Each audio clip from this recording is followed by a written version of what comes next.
Kelly Royale was the woman of my dreams. Her flawless, pale skin captivated every guy in my grade at the sight of her image. Even just mentioning her name brought on ravings from each of us in the locker room, bragging on about how much we'd bone her if given the chance. Alas, it was just another dream of your typical hormonal high school boy. To actually meet a celebrity like her was highly unlikely, even if she had grown up in our hometown. I wasn't really into her music.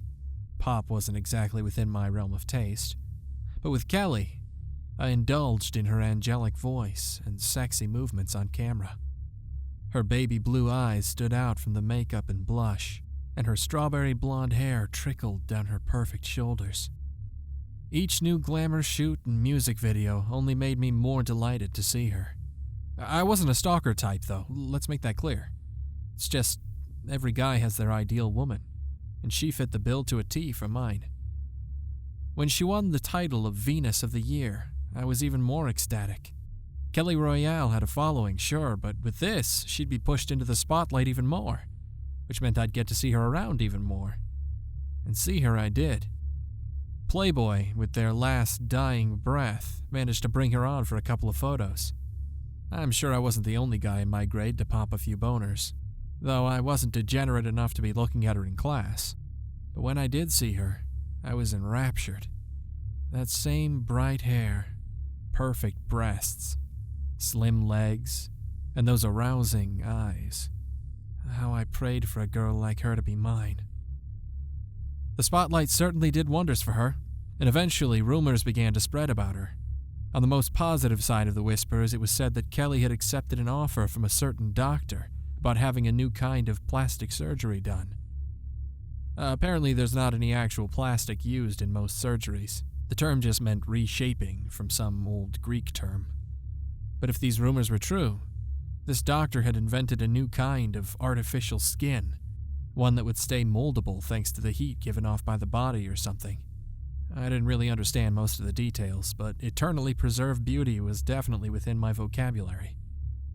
Sure enough, after a few weeks of silence, Miss Royale made a special appearance on a late-night talk show. They advertised it the whole week prior, so I made damn sure to stay up and see her.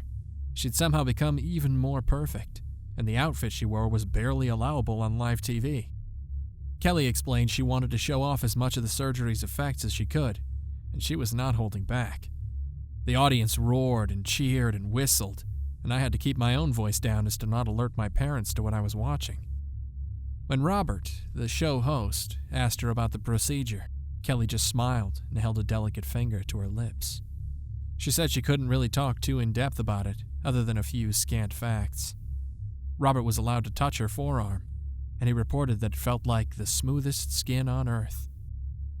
Then, Kelly shocked everyone. Nearly every inch of her skin had been replaced. There were murmurs in the crowd for a moment, and I swallowed slightly. My imagination had gotten quite good from, practice, but in that moment all I could see was Kelly lying on a surgical table, muscles exposed and blood flowing off the edges in multiple places, twitching in pain. Her eyes stared up at me, pleading for help. I was snapped back to reality as Kelly reassured everyone that she was totally fine, and the procedure was completely painless, and that she could live just as comfortably as before. Robert even joked that she was the world's first living Barbie doll. This worked well to comfort all watching, but I thought that behind those blue eyes, she contained a well of sadness for something else. When I asked the other guys at school the next day, one of them suggested that one of the more sinister rumors might have been true. Apparently, there were reports floating around that a few guys had committed suicide over not being able to be with her. Comparisons were being thrown around with that Bjork stalker from a few years back, but there was no evidence directly indicating that Kelly Royale was the reason they took their lives. Regardless, you can imagine my utter shock seeing her on my way home one day from school. She was just standing there, gawking at the building. Her forlorn gaze and bitten lip told me she was upset, and that I probably shouldn't bother the celebrity. But this was Kelly Royale, my idol, the one person I wanted to meet more than any.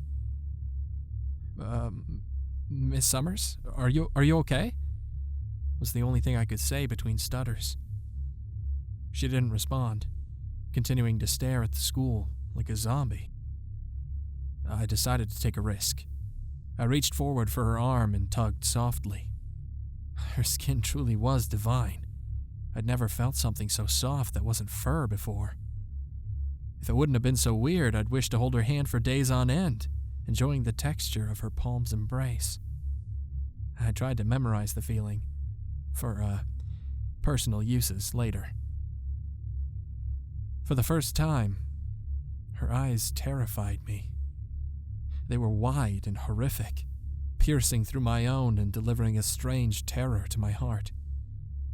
She looked deathly afraid, but whether of me or something else, I couldn't tell. Their bloodshot nature spoke at lengths of her lack of sleep, and she almost seemed to gasp for breath. "Miss Royale?" I stammered again, trying to break her free of the trance. Finally, her 1,000-yard stare ended, and she began to take notice of my presence. "Oh, my apologies. Do you go here?" She pointed at my bag. I nodded. "I see. You know, a lot has changed since I used to go here." She trailed off, biting her lip again before giving me a smile. "You called me Miss Royale. I take it you're a fan." I tried to hide the blush, but it was impossible.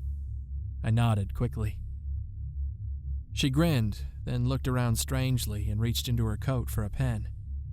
My heart stopped for a moment before my body jumped and my arms started scrambling through my book bag for the first piece of paper I could find for her. Quickly, she scratched down an autograph after asking for my name, then handed the paper back. "To Warren. Study hard and live a long, wonderful life. Miss Royale." I went to thank her, but her hand on my cheek put me on pause yet again. Though it was gentle and kind, something about how she grasped my jawline felt forced, almost desperate. I wanted to say something, but she simply giggled and replied to my unspoken gratitude. "You're welcome." Then, without another word, she turned and walked away. I was possibly one of the last few people to see her alive that day. Kelly Royale wandered into oncoming traffic downtown and died at the scene. She reportedly seemed rather distracted, so it was hard to tell if it had been intentional or not. At least she died in her hometown. It would make the funeral and burial easier. All of my friends were distraught about it. I didn't dare show them the autograph. Not yet, at least. It just didn't seem right. Besides, I was upset too. Seeing her writing would only bring out tears.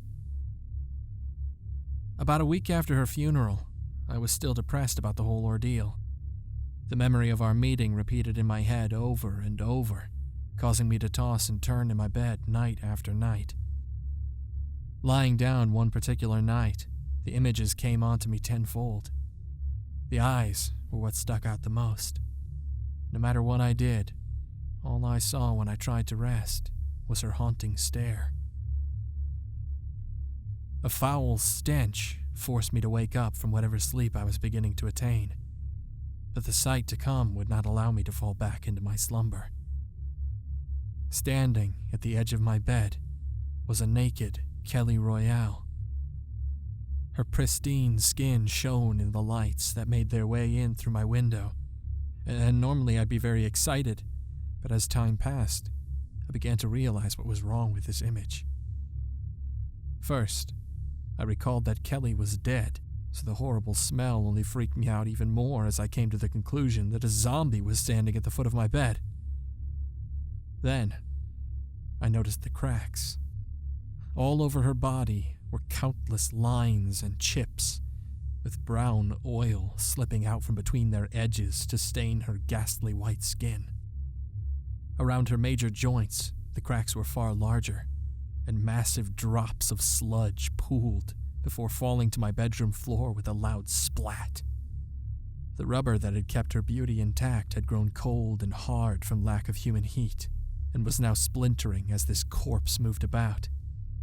Her hair, once silky and flowing, was now tangled and stringy, covering half of her disfigured face. Her blue eyes could not be seen, now replaced with empty sockets that seemed to pulse around the exterior. She breathed slowly with a disgusting gurgle that matched the sound of a sick person vomiting. I pulled my blanket up to my nose, both to hide from the monster and try to cover the stink. Miss? I stuttered yet again, but this time I could not finish. I held back a scream as the creature made horrific noises, like it was trying to clear its throat, before it spoke. Warren, it croaked. Forgive me.